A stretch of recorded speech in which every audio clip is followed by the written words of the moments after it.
এ মৌলবি বলবে আপনার টুপি বেদাত, আর এক মৌলবি বলবে তারাবি 20 রাকাত, আর এক মৌলবি বলবে তারাবি 8 রাকাত, আর এক মৌলবি বলবে সোজা হয়ে শোয়া জায়েজ, আর একজন বলবে ঠ্যাং কাট করে শোয়া জায়েজ। এই ঠ্যাং কাট করা আর সোজা করা নিয়ে ডেলি একটা করে মরবে। যেই মসজিদ নিয়ে ষড়যন্ত্র করছে ইহুদিরা, এই মসজিদের নাম কোরআনে আছে কি নাই? আছে। কোন জায়গায় আছে? সুবহানাল্লাযী আসরা বিআবদিহি লাইলাম মিনাল মাসজিদিল হারাম ইলাল মাসজিদিল আকসা। 200 উটের বিনিময়ে ওই জায়গা কিনেছিলেন, আর ওই মসজিদ কমপ্লিট করেছিলেন হযরতে বাবা সুলাইমান আলাইহি ওয়াসাল্লাম। আমি সব সময় বলি, আল্লাহ আমার মুখ দিয়ে যেন রাজনীতির পক্ষে বিপক্ষে কথা না হয়, তার কারণ বর্তমানে রাজনীতির কোন সময় যেন একটা বিস্ফোরণ ঘটে যায় এমন পরিস্থিতি। জোরে বলেন ঠিক কিনা? কিন্তু একটা কথা বলি, শেখ হাসিনা ক্ষমতায় থাকতে পারবে না। এরে বাবারে, পুলিশই কি এসে যায়? খালেদা জিয়াও ক্ষমতা নিতে পারবে না। ক্ষমতা আসবে আলেমদের হাতে। অত লাফাইও না। কোন কায়দায় কি পানি পড়া খাইয়ে কি আলেমরা নিবে নাকি? না কবিরাজের তাবিজ বেঁধে আলেমরা ক্ষমতায় আসবে নাকি?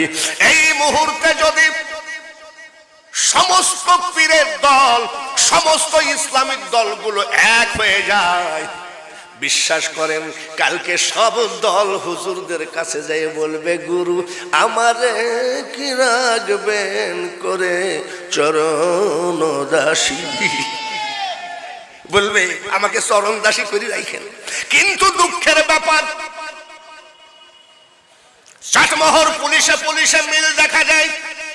একই পাতিলের ভাত খাই, কোন পুলিশে পুলিশে মারামারি হতে শুনি নাই।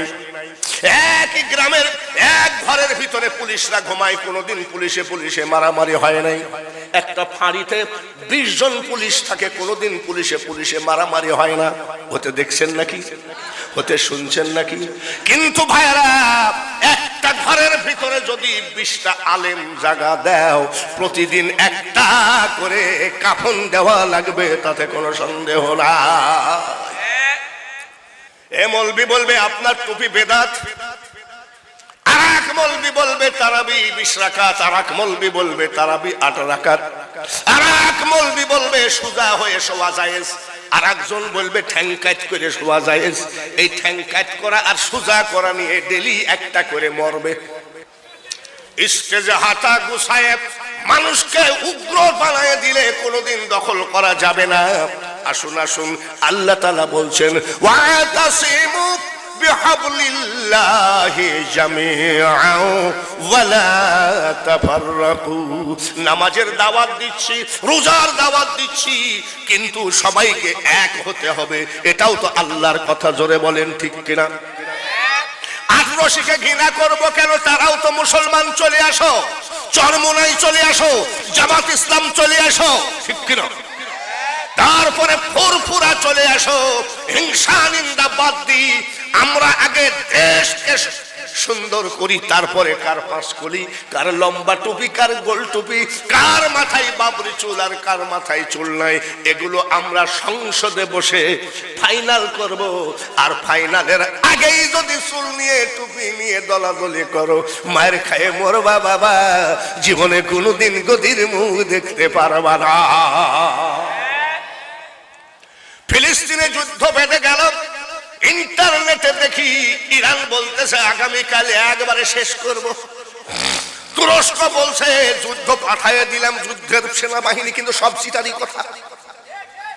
এই নুনু কাটা জাত জীবনে এক জায়গায় হবে না। এই নুনু কাটা জাতকে যে এক জায়গায় করতে দিবে না, এটাও ইহুদিদের ষড়যন্ত্র। কথা বলছেন। আজ যদি বিশ্বের সকল মুসলিম এক হয়ে যায়, ওই মোদী সরকারের পাও ধরা লাগবে না। তারপরে ওই কি সিটার হাস নাকি কিনা, ওদের কাছে যাওয়া লাগবে না। আমরা এই রাত্রে যদি শুনি আটরশি, চরমোনাই, মানিকগঞ্জ, ফুরফুরা, মাইজভান্ডার, তারপরে লালন শাহ, চুলালা, জটালা, চটালা, হাসেন, সব যদি এক জায়গায় হই, ওরে পাগল, ওরা স্যালাইন দি খাবে রাত্রে। আসুন আসুন ভাইয়ারা, একটা কথা বলি, যেই মসজিদ নিয়ে ষড়যন্ত্র করছে ইহুদিরা, এই মসজিদের নাম কোরআনে আছে কি নাই? কোন জায়গায় আছে? সুবহানাল্লাযী আসরা বিআবদিহি লাইলাম মিনাল মাসজিদিল হারাম ইলাল মাসজিদিল আকসা। সুবহানাল্লাহ। যে মসজিদ কোরআনের ভিতরে আছে, যে মসজিদ ছিল আমাদের আগের কাবা, যেই মসজিদের খাদেম ছিলেন মা মরিয়ম আলাইহি ওয়াসাল্লাম, ঠিক কিনা? সাই ইমামতি করেছে সরওয়ারে কায়নাত সরকারে দো আলম নূরে মুজাসসাম নবী মুহাম্মদুর রাসূলুল্লাহ ইমামতি করেছেন। ওই জায়গাটা ইয়াকুব নবীর কিনা জায়গা, 200 উটের বিনিময়ে ওই জায়গা কিনেছিলেন। আর ওই মসজিদ কমপ্লিট করেছেন হযরতে বাবা সুলাইমান আলাইহি ওয়াসাল্লাম। আরে জিন কামলা, সুবহানাল্লাহ। জিন কামলা মসজিদ যখন আনকমপ্লিট থাকলো, এমন সময় ওনার হায়াত শেষ, আল্লাহ আজরাইলকে পাঠিয়ে দিলেন। সুলাইমান আলাইহিস সালামের কাছে যাই বলছে আপনার তো হায়াত শেষ। সুলাইমান আলাইহিস সালাম বলছে আমার হায়াত তো শেষ, কিন্তু আজরাইল আমার একটা কথা আছে। বলে কি? এই আমি এখন মারা গেলে ওই পাটপাড়া একটাও কাজ করবে না। জোরে বলেন ঠিক কিনা? আমিও মাঝে মধ্যে রাজমিস্ত্রি নেই, যখন আমি দূরে যাই তখন দেখছি বিড়ি ধরায় টানে, মানে এমন টানা, মানে বিড়ি খেতে খেতে শহীদ হয়ে যাবে। আবার যদি দেখে যে আসিস তখন এই সিমেন্ট বালু নাড়াচাড়া করে। তাহলে সুলাইমান আলাইহিস সালাম ঠিকই বলেছিলেন। এ মহামান্য অতিথি করতে গেছিল, একবারে যে পাছাটা দিয়েই বসলি যে আমার।